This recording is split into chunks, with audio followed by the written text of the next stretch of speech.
বিসমিল্লাহির রহমানির রহিম। আসসালামু আলাইকুম। OLNP 01 2025 শুভ নববর্ষ। আজ NSTVর এই যে আমাদের অনলাইন নিউজ পোর্টালের দ্বিতীয় বর্ষে পদার্পণ এবং আমাদের এই দ্বিতীয় বর্ষের আজ প্রথম অনুষ্ঠান।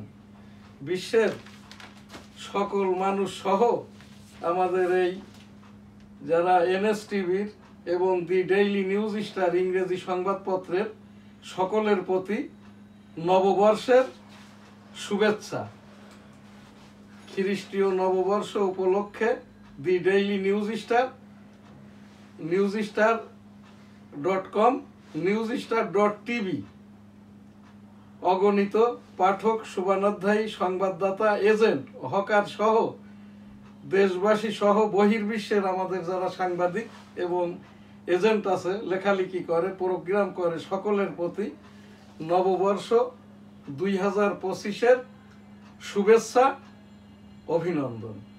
বাংলাদেশের পক্ষ হতে বৈষম্য বিরোধী ছাত্র আন্দোলনের মাননীয় সরকার প্রধান প্রফেসর ডক্টর মোহাম্মদ ইউনূস মহোদয়ের পক্ষ থেকেও দেশবাসী সহ বিশ্বের সকলের প্রতি ইংরেজি নববর্ষের শুভেচ্ছা, মোবারকবাদ। শুরুতেই আজ আমাদের এখানে সংবাদপত্র দুইটি, দি ডেইলি নিউজ স্টার, দৈনিক ইত্তেফাক। শুরুতেই আমাদের ইংরেজি নববর্ষ উপলক্ষে দি ডেইলি নিউজ স্টার এই যে হ্যাপি নিউ ইয়ার 2025 এর ওপরেই আর কি লেখালেখি আছে, দৈনিক ইত্তেফাক। আজ আমি এখানে আমার অনুষ্ঠানটি এডিটিং পরিচালনা করছেন হাফেজ মাওলানা শাহজালাল গোলদার ক্যামেরার পিছনে থেকে, এবং সার্বিক স্টুডিও এডিটিং এবং ক্যামেরা সহযোগিতায় হাফেজ রিফাত আহমেদ। এখানে শুরুতেই আমি আমাদের এই যে আমার প্রকাশনীর এবং আমার এডিট করা যে বইগুলি, এই সাংবাদিকতা প্রকাশনা আইন বইটির মূল্য 300 টাকা, ইউটিউব সামাজিক আইন সাংবাদিকতা ICT অ্যাক্ট বইটির মূল্য 500 টাকা। যে বইটিতে 2018 সালের ICT অ্যাক্ট সন্নিবেশিত এবং আমি 1971 সালের রণাঙ্গনের 265 দিনের মুক্তিযোদ্ধা, এইটি আমার মুক্তিযুদ্ধের সনদ। আর আমার ডান দিকের ছবিটি আমি 2001 সালে যখন ইউনাইটেড স্টেট অফ আমেরিকাতে যাই, ডেমোক্রেটিক বাংলাদেশ অর্থাৎ 1987 সাল প্রতিষ্ঠাকাল গণতন্ত্র গবেষণামূলক সংগঠন, তৎকালীন আমেরিকান প্রেসিডেন্টের সাক্ষাৎ প্রার্থী হয়েছিলাম। বইটির মূল্য 500 টাকা। বুখারী হাদিস 10 খণ্ডে বিজনেস ইন্টারন্যাশনাল থেকে প্রকাশিত বাংলায় অনুবাদ বুখারী হাদিসের দেশ বিদেশের ভারত সহ ইউরোপ আমেরিকাতে এই বুখারী হাদিসটি এখানে এক্সপোর্ট হয়ে থাকে আর কি। বই হাদিসটির মূল্য 850 টাকা।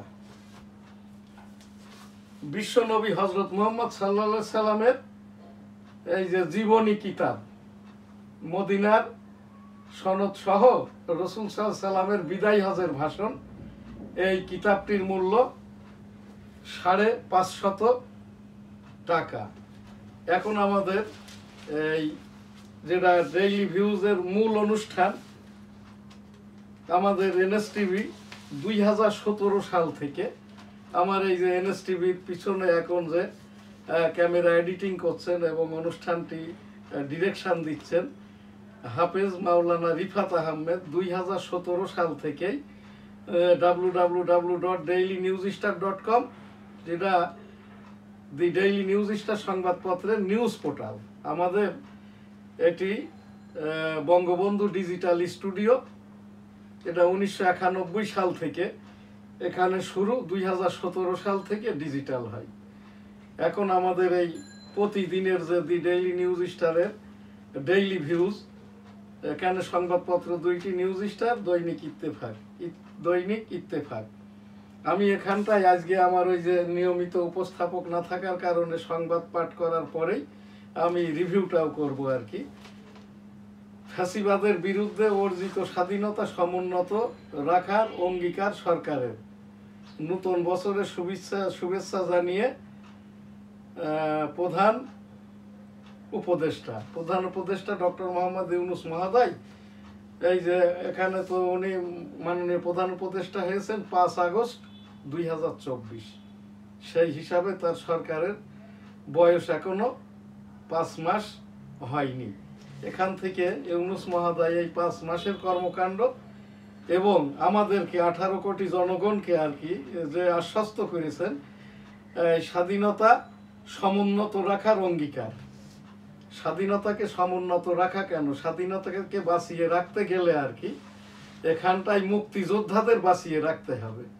আমার এই এনএসটিভির টেবিল থেকে ডক্টর মোহাম্মদ ইউনূস মহোদয় বরাবর আমি এই যে মুক্তিযোদ্ধাদের পক্ষ থেকে একটি মর্যাদা সেটেলমেন্ট প্রত্যাশা করে আবেদন করেছিলাম।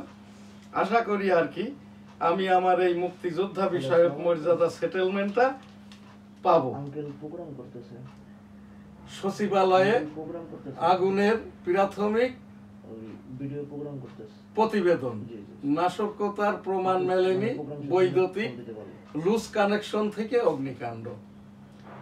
এটা পূর্বের থেকেই আর কি, কারণ এইটা হওয়ারই কথা। 50 বছর ঊর্ধ্ব এই ভবনের বয়স।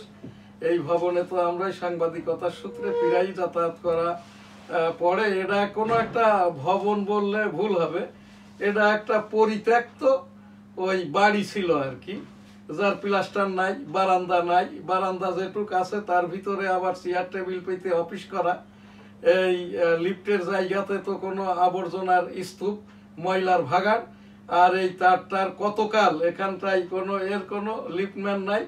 ইলেকট্রিকের জন্য যে লোকগুলো থাকে আর কি একটা ভবনের নিয়মিত এই যে গ্যাস, বিদ্যুৎ, পানি, অন্যান্য পরিষ্কার পরিচ্ছন্নতা, এইরকম কোনো কেয়ার টেকিংয়েরও ব্যবস্থা এই ভবন সহ সচিবালয়ের কোনো ভবনে আজ পর্যন্তও নাই।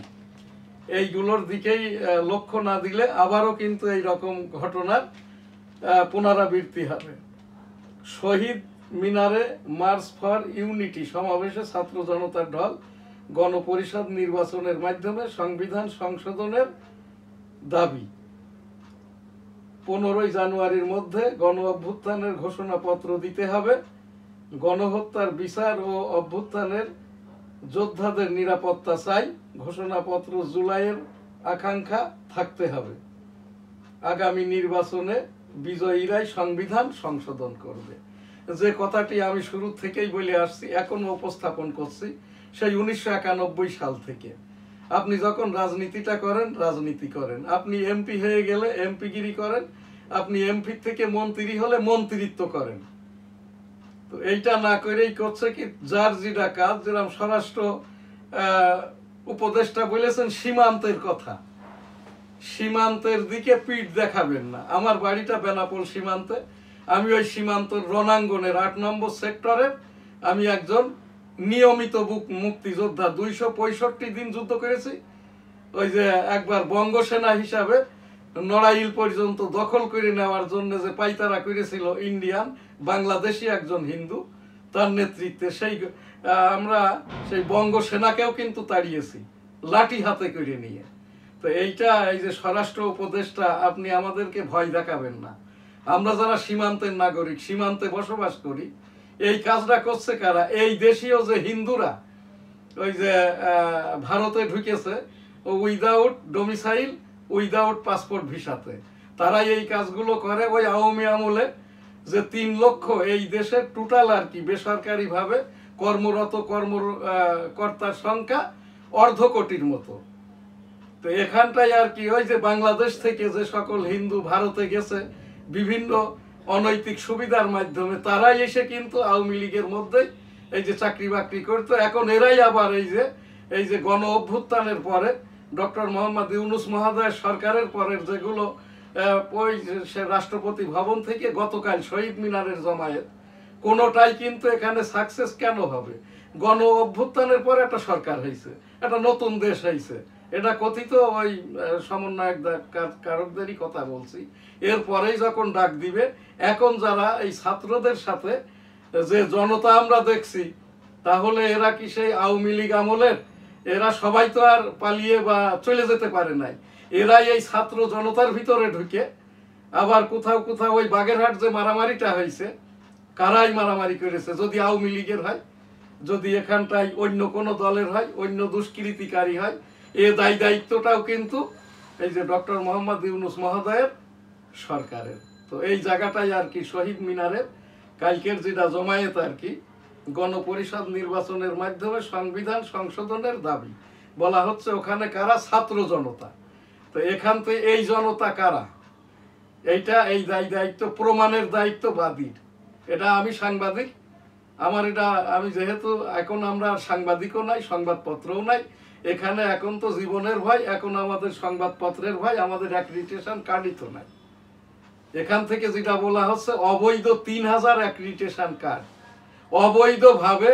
আমি পত্রিকার বাংলার 21-এর সম্পাদক প্রকাশক 25 বছর, এই পাক্ষিক বেনাপোল বাত্রার ব্যবস্থাপনা সম্পাদক ছিলাম 1988 সালে, দৈনিক ঝিনাইদার সম্পাদক প্রকাশক 2009 থেকে 2011 পর্যন্ত অদ্যবধি দৈনিক ঝিনাইদার সম্পাদক, কিন্তু পত্রিকাটি ছাপা হয় না, জেলা প্রশাসন বাদ করে দিয়েছে দৈনিক ঝিনাইদা। এখন এখান থেকে আমি যেটা উপস্থাপন করছি, এই যে কোনো কালেই 3000 অ্যাক্রিডিটেশন কার্ডধারী সাংবাদিক ছিল না। 3000 বা 2980 জন যখন অ্যাক্রিডিটেশন কার্ডধারী ছিল, এর ভিতরে বিদেশি ছিল 300, এনজিও ভিত্তিক আরো 300, বিভিন্ন অফিসীয় পিআরও, তখন তো গণমাধ্যম ছিল না, এনজিও ভিত্তিক সাংবাদিক ছিল আরো 500। এবং এই যে সংবাদপত্রের অ্যাক্রিডিটেশন কার্ডধারী এই যে সাপ্তাহিকগুলোর সম্পাদকরা আর দৈনিকের আর কি ইত্তেফাকের মতো সাংবাদিকের 10টি, অন্যান্য সাংবাদিকের 1টি। সেই হিসাবে সাংবাদিক সম্পাদকদের অ্যাক্রিডিটেশন কার্ড ছিল মন্ত্রণালয়ের এক সময় 650টি, অন 11-এর সময়। ওই সময়তেও আমার এই যে অন 11 পূর্ববর্তী এই আমার অ্যাক্রিডিটেশন কার্ড বাদ করে দৈনিক বাংলার 21, সাপ্তাহিক বাংলার 21 পত্রিকারও এই যে মিডিয়া তালিকাভুক্তি বাদ করে। তো এই জায়গাটায় আমি উপস্থাপন করছি। আর এইগুলো কে দিচ্ছেন?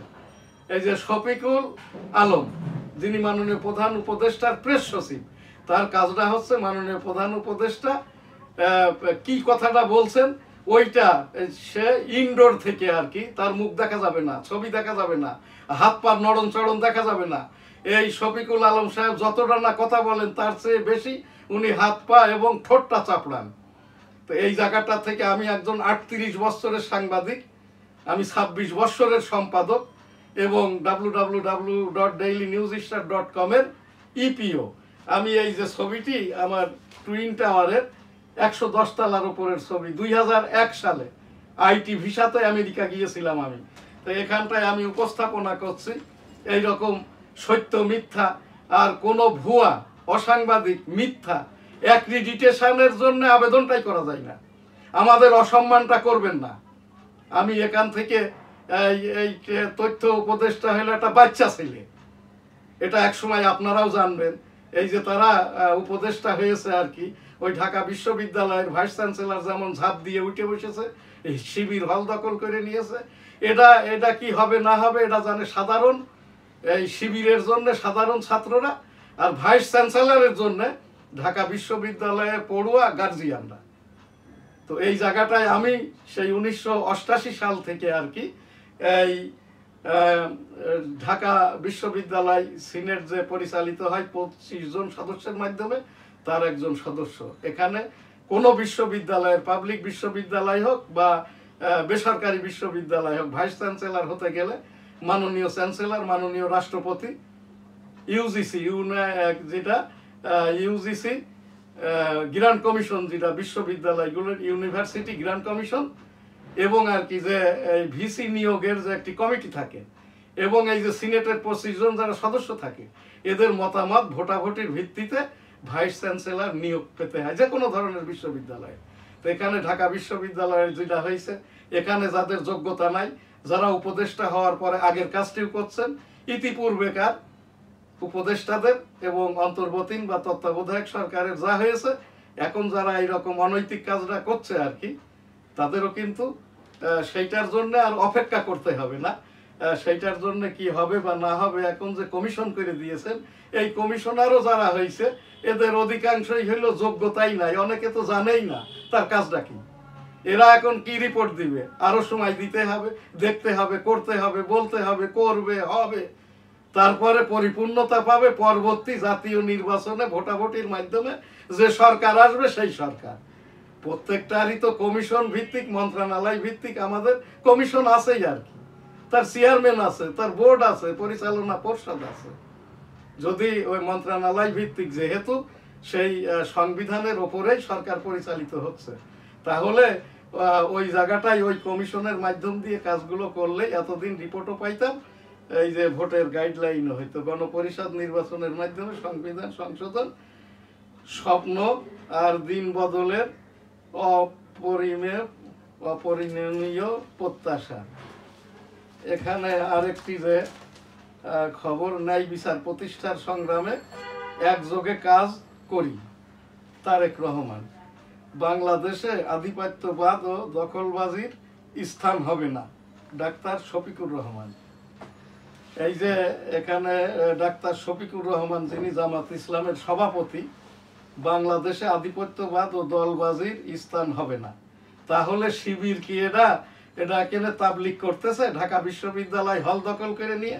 আমি শফিকুর রহমান জামাত সভাপতিকে বলছি, এই যে শিবির ঢাকা বিশ্ববিদ্যালয়ের হল দখল করে নিয়ে তাবলিগের দাওয়াত দিচ্ছে, এইরকম সুরসুরিটা দিবেন না। একটা কথা মনে করবেন, আমি মুক্তিযোদ্ধা, কিন্তু যদি আপনাদের মতো সংখ্যার থেকে 1 কোটি পরিবার মুক্তিযোদ্ধা পরিবার, বাংলাদেশ আওয়ামী লীগ, বাংলাদেশ জাতীয়তাবাদী দল, কমিউনিস্ট পার্টি ভিত্তিক যারা রাজনীতি করে, 1 কোটি পরিবারেই এই যে মুক্তিযোদ্ধাদের সমর্থন আছে। আপনি যেভাবে কথা বলছেন আর কি, সর্বদাই মনে করবেন আপনারাই ওই সেই শান্তি বাহিনী, আপনারাই পিস কমিটি, আপনারাই রাজাকার, আপনারাই এই দেশের বিরুদ্ধে। এবং এই সেই দেশদ্রোহীদের যে বিচারটা হয়েছে, ফাঁসিও হয়েছে। বিচারে যদি অনিয়ম হয়ে থাকে, তার জন্য তো ট্রাইব্যুনাল তৈরি করেছেন আর কি, এখান থেকে বিচারটা হওয়া পর্যন্ত অপেক্ষা করেন। এই রকম আমরা যারা 18 কোটি জনগণের পক্ষ থেকে আমি বলছি, এই রকম ভীতি প্রদর্শনের সুরসুরিটা দিবেন না।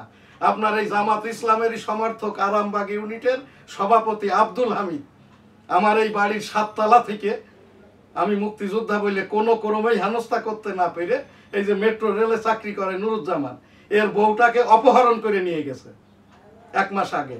এই যে আমি আবারও নামটা বলছি, আব্দুল হামিদ, আরামবাগ ইউনিটের এই যে জামাত সমর্থিত আরামবাগ ইউনিটের সভাপতি আব্দুল হামিদ। এইটা আমাকেই সে নিশ্চিত করেছে, যখন নিয়ে চলে যাচ্ছে জিজ্ঞাসা করার পরে বলে, আমি আব্দুল হামিদ, আমি আরামবাগ ইউনিটের জামাতের সভাপতি। আজ আমাদের সময়টা নাই। লাব্বাইক আল্লাহুম্মা লাব্বাইক, লাব্বাইক লা শারীকা লাক, লাব্বাইক ইন্নাল হামদা ওয়ান নি'মাতা লাকাল মুলক লা শারীকা লাক। রাব্বুল আলামিন পাক পরওয়ারদিগার বিশ্বের সকল মানুষকে একবার করে হজ উমরা করার তৌফিক দান করুন, আমিন। আমার এখানে একটি উপস্থাপনা 1971 সালের রণাঙ্গনের মুক্তিযোদ্ধাদের মর্যাদা সেটেলমেন্ট প্রত্যাশা করছি। আজ আমাদের এখানে আরেকটি যে প্রোগ্রাম, গোলদারবাড়ি জামে মসজিদের সৌজন্যে ওই ফিলিস্তিনিদের ওপরে ইস্তেগফার দুয়ার অনুষ্ঠান, আস্তাগফিরুল্লাহ রাব্বিহি মিন কুল্লি যামবি ওয়া আতুবু ইলাইহি ওয়া লা হাওলা ওয়া লা কুওয়াতা ইল্লা বিল্লাহিল আলিয়্যিল আযীম। রাব্বুল আলামিন পাক পরওয়ারদিগার ফিলিস্তিনিদেরকে স্বস্তি দিন, তাদেরকে বাঁচতে দিন, তাদেরকে এই আল্লাহর রাস্তে ক্ষমা করে দিয়ে কবুল করে নিন। ওই সেই বেঞ্জামিন নেতানিয়াহুকে, এর আগে তো আমি বলছিলাম রাব্বুল আলামিন, এই যে আমি আজকেও বলতেছিলাম আর কি, বর্তমানের যুগে এই যে ফিরাউন, নমরুদ, হাম্মান, আবরার, এটা কারা? এ হচ্ছে ওই যে ইহুদিদের, মহান আল্লাহ তাআলা কর্তৃক অভিসম্পাদ প্রাপ্ত যে জাতি ইহুদি, সেই ইহুদিদের নেতা বেঞ্জামিন নেতানিয়াহু। তার নামটা বেঞ্জামিন নেতানিয়াহু, সে নিজেই আর কি বেঞ্জামিন নেতানিয়াহুকে অর্থই হলো এই ব্রহ্মাণ্ডে মানুষ, সমাজ, ধর্ম সকল কিছুর জন্য ভালো যে করে। আর বেনামিন নেতানিয়াহু মানে ইহুদিদের বিপক্ষে যারা আছে তাদের ধ্বংসকারী। তো এই জায়গাটাই আর কি, এই যে আমাদের সাংবাদিক যারা আর কি, আপনারা যখন বেনামিন বলবেন না, ইসরায়েলের প্রধানমন্ত্রী কিন্তু বেঞ্জামিন নেতানিয়াহু, এদের এই এজেন্ট লাগাই দেওয়া আছে সারা বিশ্বে, এরা টাকা দেয়, সাংবাদিকদেরকে দেয়, আমাকেও দিতে এসছে। তার নামটা বলতে হবে বেনামিন নেতানিয়াহু, নো বেঞ্জামিন নেতানিয়াহু। আমি রাব্বুল আলামিনের কাছে বলছি, আস্তাগফিরুল্লাহ রাব্বিহিম মিন কুল্লি যামবি ওয়া আতুবু ইলাইহি ওয়া লা হাওলা ওয়া লা কুওয়াতা ইল্লা বিল্লাহিল আলিয়্যিল আযীম। রাব্বুল আলামিন পাক পরওয়ারদিগার এই যে হয় বেঞ্জামিন নেতানিয়াহুকে হেদায়েত দান করুন, নাইলে ধ্বংস করে দিন। আমিন। আলহামদুলিল্লাহ। আল্লাহ হাফেজ। আমার সোনার বাংলা, আমি তোমায় ভালোবাসি।